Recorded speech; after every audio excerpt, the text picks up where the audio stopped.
কোরআনের পাকের আয়াতে 10 ভাগ যদি আপনার জীবনে আপনি অ্যাপ্লাই করতে পারেন, আমি গর্ব করে বলতে পারি বর্তমান যুগের সবচেয়ে বড় ভালো মানুষ আপনি হবেন।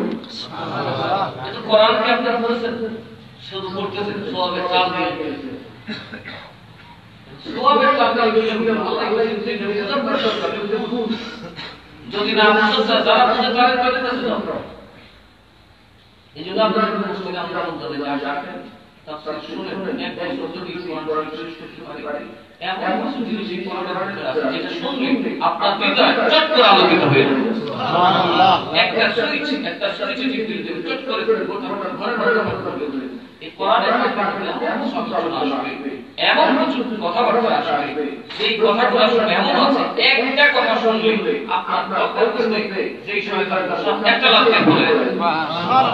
কারণ মানুষের রূপ দেখে ভিন্ন অসহ্যজনক ভিন্ন মানুষের তলবের ব্যবহার কিন্তু ভিন্ন, মানুষের ব্যবহারের পরিবেশ ভিন্ন ভিন্ন।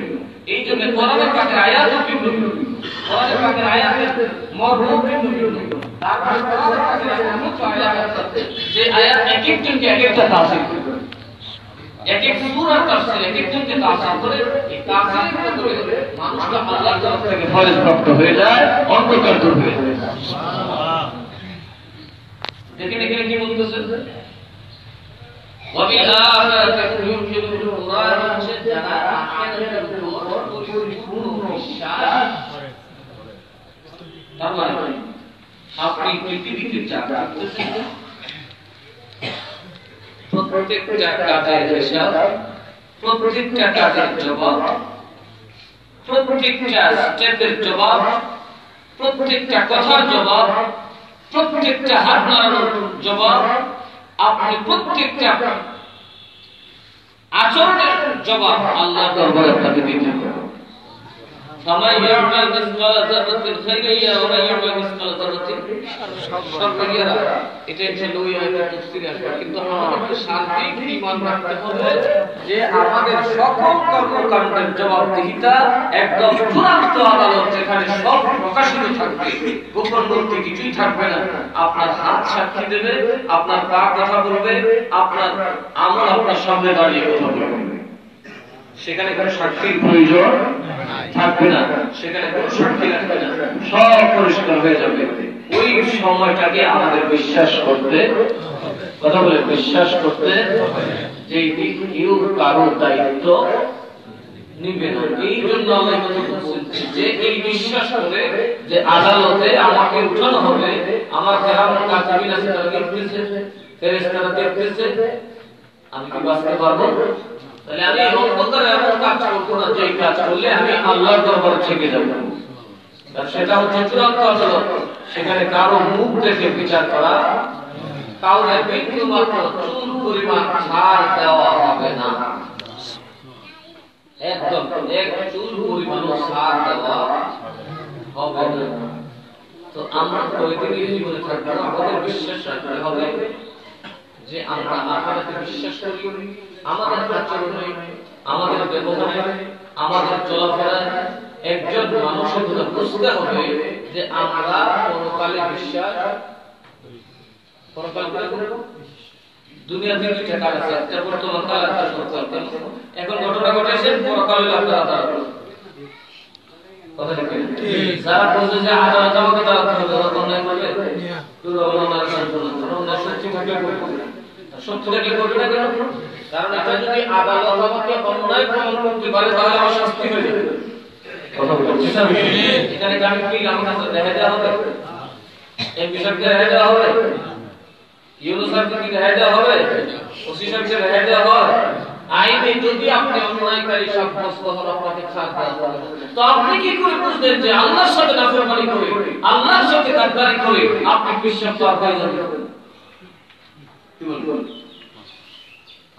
আপনি অন্যায়কারী হলে পীর হলে ধরা পড়বেন, আপনি অন্যায়কারী হলে আলেম হলে ধরা পড়বেন, আপনি অন্যায়কারী হলে আপনি যেই হন না কেন, আল্লাহর যতই প্রকাশ আর বিকাশ আপনি জমিনে করেন না কেন, আপনি আল্লাহর দরবারে অপরাধী হিসেবে সাব্যস্ত হবেন। অপরাধ কার জন্য বলবো না, এখন মনে করেন বিশ্বাস বা জান এই ধারণা ইসলাম সমর্থন করবে না, এটা কুফরি ধারণা।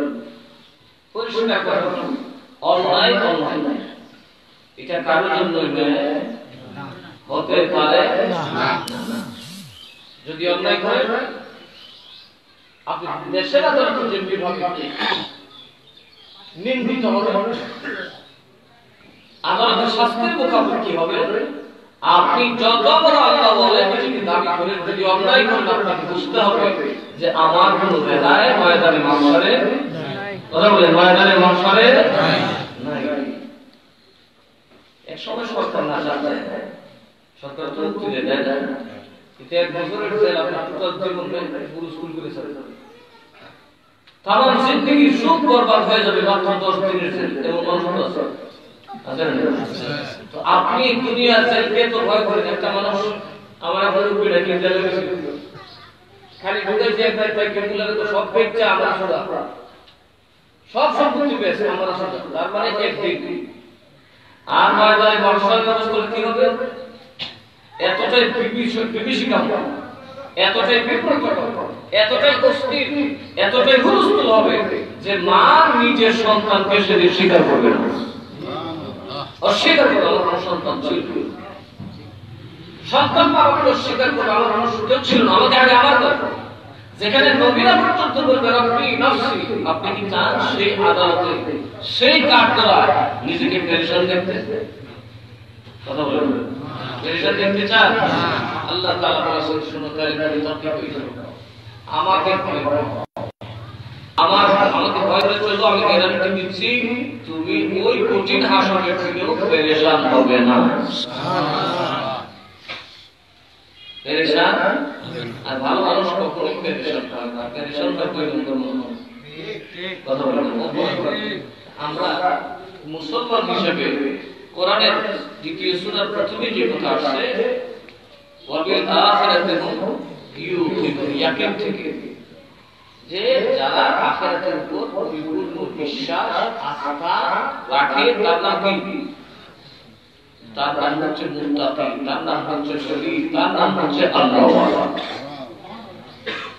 যদি কেউ মুসলমান দাবি করে আখিরাত কি, তাহলে বোঝা গেল সে ঈমানদার, সে কোরআন বিরোধী কোনো তার ঈমান নাই। কারণ সর্বপ্রথম সে এই কিতাবের উপর থেকে তার ঈমান উঠে গেছে। এই কিতাবের উপর কারো কোনো বিরোধিতা আসতে পারে না।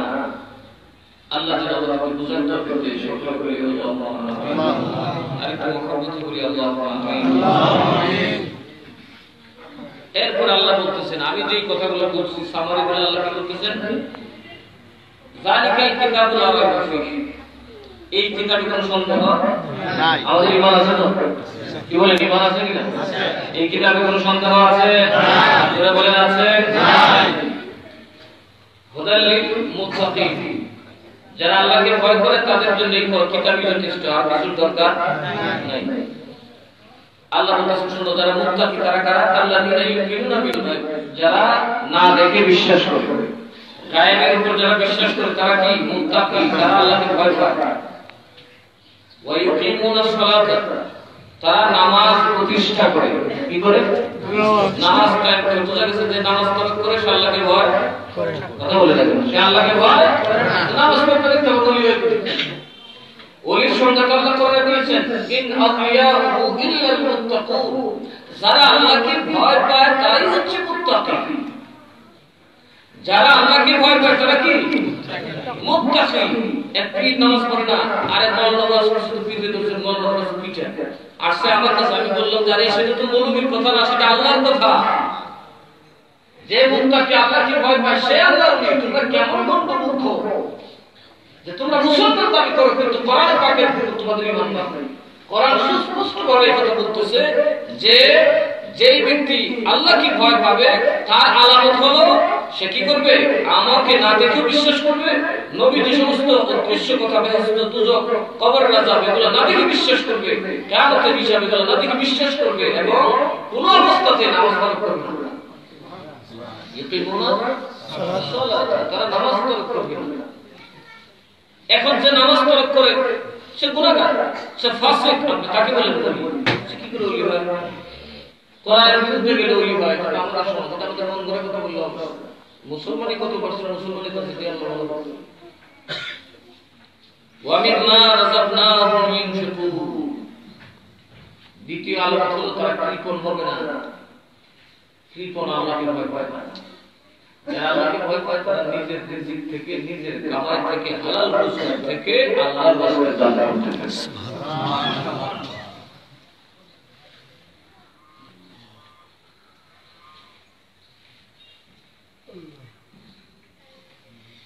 ওয়াল্লাযীনা ইউমিনুনা বিমা উনজিলা ইলাইকা ওয়া মা উনজিলা মিন ক্বাবলিক।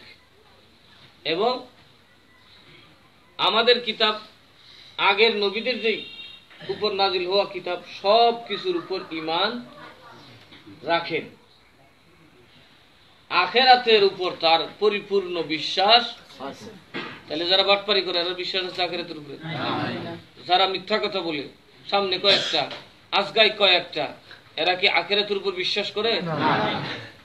যদি আখিরাতের উপর আপনি বিশ্বাস না করেন, আপনারে এইটা হচ্ছে কোরআনের মূল কিছু মৌলিক বিষয়, যে কারণে এটার উপর আমি দীর্ঘ প্রায় 4 মাস হয়ে গেছে তাফসীর করতেছি। কারণ এটা গোটা কোরআনের মূল বিষয়। আপনি কোরআন পড়বেন, হেদায়েতের আলোচনা শুনবেন, কিভাবে আপনি মুত্তাকি হবেন তা শুনবেন, কিভাবে আপনি নামাজ পড়বেন, নামাজের কি ফাজাইল তাও শুনবেন, আপনি কিতাবের উপর কিভাবে ঈমান আনবেন তাও শুনবেন। কিন্তু মূল যে কথা, যে আপনাকে বিশ্বাস করতে হবে এই কিতাবটা নির্ভুল, কোরআনের উপর আপনার সমস্ত কিছু ছেড়ে দিতে হবে। যুক্তি তর্কের ঊর্ধ্বে, বিদ্যা বুদ্ধি জ্ঞান বিজ্ঞানের ঊর্ধ্বে যার নাম, সেটা হচ্ছে আল্লাহর কালাম। আপনাকে এটার থেকে গবেষণা করে বের করতে হবে আপনার মুক্তির পথ। সেখানে ডিটেলস বলে দেওয়া আছে, যেটা যত ধর্মই হোক, ইসলামের মধ্যে বিভিন্ন গ্রুপ আছে, বিভিন্ন দলাদলি আছে, দল ফল সবকিছু বাদ দিয়া এই কথাগুলা মুসলমান মাত্রই তাকে মানতে হবে, উম্মতে মুহাম্মদী মাত্রই তাকে মানতে হবে। যদি এগুলা মানার পরে বাকি কোরআন নিয়ে কোনো দ্বন্দ্ব হয়, তাদের কেউ হক হবে, কেউ বাতিল হবে, কিন্তু বেঈমান হবে না, কাফের হবে না। কিন্তু এগুলো যদি না মানে, সে মুসলমানের গণ্ডির ভিতরে ঢুকবে না। সে হয়তো মুমিন হবে, তারপরে আস্তে আস্তে তার ঈমানের মধ্যে জং ধরবে। তাইলে আমরা কি বুঝলাম? এই কিতাবে কোনো সন্দেহ নাই। তাইলে আপনাকে যে যাই বলুক সব এক জায়গায় সারেন্ডার করতে হবে। আপনি ডাক্তারের কথা শুনে, আপনি কবিরাজের কথা শুনে, আপনি ওই ভণ্ড ফকিরের কথা শুনে কোরআনের উপর কোনো সন্দেহ করতে পারেন না। ওই দিন আমি রামদুলে দিছি একটা বলছিলাম গত জুমা, আমার সামনে ওয়াজ করে কোরআন বানাইছে আল্লাহ 30 অক্ষর দিয়া, মানুষ বানাইছে 40 অক্ষর দিয়া, বইলা ফইরা এই কোরআন শরীফের উঠতে বই দিছি। আমি তো এটা উত্তম, নাউজুবিল্লাহ। এর কত বড় বলদ! কোরআন 30 অক্ষরে বানাইছে, এই ইলম তোমাকে কে দিল? কে বলেছে কোরআন 30 অক্ষরে বানাইছে? কোরআন সম্পর্কে কও জানে না। আর এই দেড় ফিসার পয়কিরা মুইতে পারিলে তো দিস হয় না, উচ্চা বই দিছে কোরআন শরীফ। আর এটা কি? আমি কোরআন থেকে দামি। কোরআন কি দিত আমাদের দেশের মানুষ বুঝে না। বুঝবে কেমনে? ওয়াজে কতটি গানাদার, কতটি বাটপার, কতটি সংমুখ নাচুইয়া, এই দিলে আমরা চলে। আমরা তো বুঝার দাঁড়ারি না। আমরা দরকার ওয়াজ করামো, কোরআন হাদিস বুঝবার লেগে না, তো ওয়াজ করামো তামসা করবার লেগে, মানুষ জমা করবার লেগে, রং তামসা করবার লেগে, হাউ মাউ করবার লেগে, নিজের আখেরাত গুছানোর জন্য তো না। আমাদের ভিতরে তো জং ধরছে, আমরা ওয়াজকে বানিয়ে ফেলছি তামাশার বস্তু। একজন বড় আলেম ওয়াজ করলে শুনে না, হুজুর গজল গান গান, এন করেন তেন করেন, তামাশা করেন। তা আমরা যদি আমাদের নিজের খাবারের প্লেটটাকে নোংরা করি, যখন খাবার টাইম হবে তখন কি দিয়ে খাবেন? মাহফিল তো হইলো আমাদের পরকালের বিশ্বাসের বাস্তব স্বীকৃতি। মাহফিল গুলাতে যদি সঠিক আচার আচরণ আমাদেরকে শিক্ষা দেওয়া হতো, মাহফিল গুলাতে যদি আমাদেরকে সঠিক তালিম দেওয়া হতো, তাহলে আমরা তো কিয়ামতের জন্য, পরকালের জন্য কিছু সামান নিয়ে যেতে পারি। কথা ঠিক না ঠিক? আমরা যেন আমাদের এই মাহফিল গুলাকে তামাশার বস্তু না বানাই, আমরা যেই উদ্দেশ্যে মাহফিল, এই উদ্দেশ্যটাকে যেন বাস্তবায়ন করি, যে মাহফিল হলো হেদায়েতের জন্য, মাহফিল হলো আল্লাহ এবং রসুলকে চেনার জন্য। যে ব্যক্তির মধ্যে এই গুণ থাকবে, যোগ্যতা থাকবে, তিনি মাহফিলে আসবেন। এই যোগ্যতা যার মধ্যে নাই, শুধু বাউল গান পুঁজি, তাকে বাউল গানে পাঠিয়ে দিবেন যে আপনি বাউল গান গান দিয়ে। দয়া করে মাহফিল গুলা নষ্ট করেন না। আল্লাহ তাআলা আমাদেরকে এই কথার উপর পরিপূর্ণ আস্থা রাখার তৌফিক দান করুন বলে আল্লাহুম্মা আমিন। এবং নিজের সম্পত্তি থেকে সবসময় কিছু খরচ করবেন। কোন নোটটা খরচ করবেন? যেটা সবচেয়ে কম দামি নোট। কি কোন? আমরা খাচ্ছি হই মসজিদে গেলে বাক্সে, আমার মসজিদের কথা আবার কই না, সব মসজিদে বাক্সে গেলে বাংলাদেশের সবচেয়ে নিচের নোট হলো 2 টাকার নোট। এই নোটটা দেখছি সবাই মোটামুটি বাক্সে দেয়, তার মানে হইলো আমরা আল্লাহকে দেওয়ার বলে সবচেয়ে নিচের নোটটা সাব্যস্ত করি, আর সাহাবায়ে কেরাম সবার উপরের নোটটা সাব্যস্ত করতেন। আমার বড় আব্বা মাওলানা করিম নওয়াজ রহমাতুল্লাহ আলাইহি কুরবানি দিতেন, উনি বলতেন আমার গোয়াল থেকে গরু ছেড়ে দিবা, যেটা সবার আগে বার হবে এটাকে কুরবানি দিবা, কারণ সবাই ধাক্কায় যেটা আগে বার হবে এটাই শক্তিশালী, এটাই হৃষ্টপুষ্ট, আর এটাই হবে আমার আল্লাহর হক, ঠিক এটাই হবে আমার আল্লাহর পথে। আর আমরা কি করি, বাজারে গিয়া সবচেয়ে ঠেংরা ঠুংরা যেটা, সবচেয়ে কম দামি যেটা, একটা হাড্ডি সার আর কিছু নাই, এইটা টাইম না হেসরে নিয়ে আসি কুরবানি দেওয়ার জন্য, কারণ মানুষ খাই লইব, 3 বাট করলে 2 বার যাইব, থাকবে এটা দিয়ে কোন সাইজ।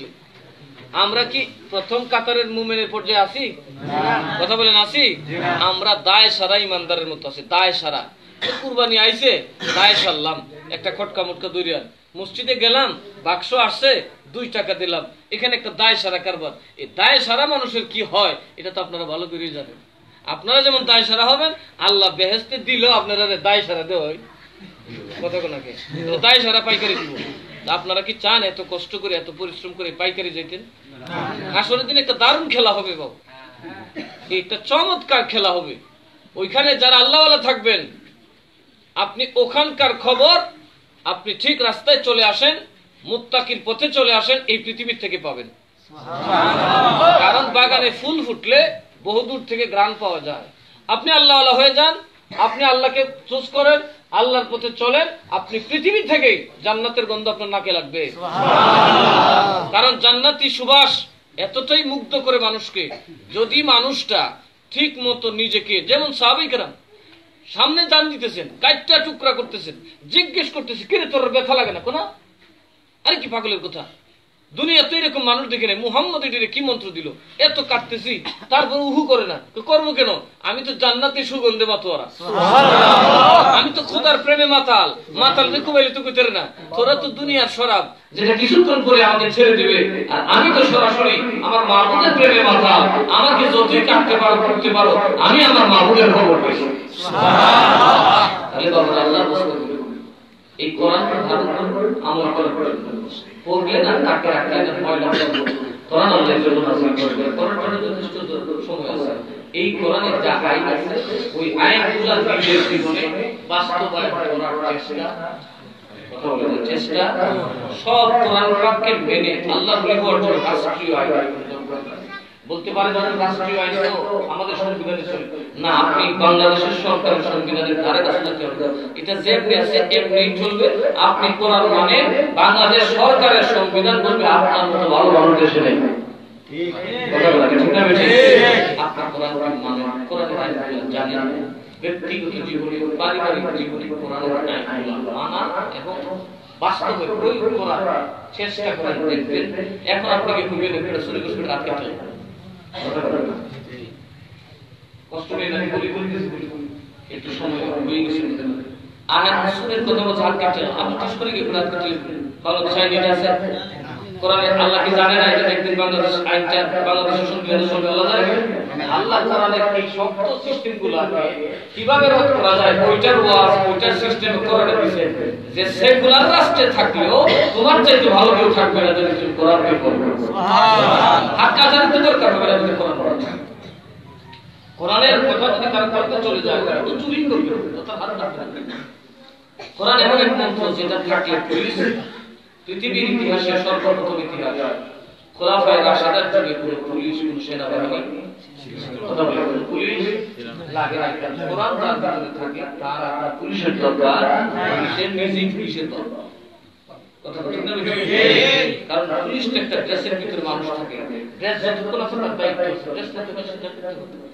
কিন্তু কলবের ভিতরে যা ঈমান আছে, কলবের ভিতরে যা কোরআন আছে, কলবের ভিতরে যা সততা আছে, কলবকে খুলে রেখে দিতে পারে, সে জীবন দিতে পারে, কিন্তু তার আত্মাকে তার থেকে আলাদা করতে পারে না। আমাদের কলবের জন্য আল্লাহ কোরআনের কল্পনা, কোরআনের বাস্তব প্রয়োগের কল্পনা আল্লাহ যেন সেই তৌফিক দেন, আমরা যেন সেইভাবে আখিরাতের জন্য প্রস্তুতি নিতে পারি, পরকালের জন্য রেডি হতে পারি, সেই তৌফিক যেন আল্লাহ দান করে। আসুন একটু নবীর দরবারে সালাম দিই। ইয়া নবী সালাম আলাইকা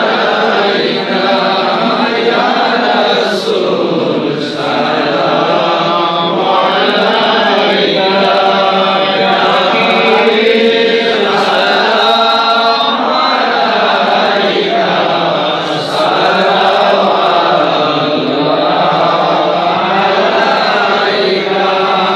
ইয়া রাসূল আল্লাহ সাইয়্যিদি ইয়া হাবিব আল্লাহ আযদুক লিবাস আলম বাদশাহ ইদর দুআলম সদকায়ে ইমাম আযম দূর হো সবে লহম ইয়া নবী সালাম আলাইকা ইয়া রাসূল সালাম আলাইকা ইয়া হাবিব সালাম আলাইকা সালাওয়াতুল্লাহ আলাইকা জানে রহমত মেরা को सलाम शम्ए बज में हिदायत पेला को सलाम इमाम मुस्तफा नवाज वाले शाहे कुदरत पेला को सलाम मुस्तफा जाने रहमत पेला को सलाम शम्ए बज में हिदायत पेला को सलाम ख़ातिगान ख्वाजा गरीब नवाज मिलाद पेला को सलाम मुस्तफा जाने रहमत पेला को सलाम शम्ए बज में हिदायत पेला को सलाम सैयदी सैयद मीरन शाह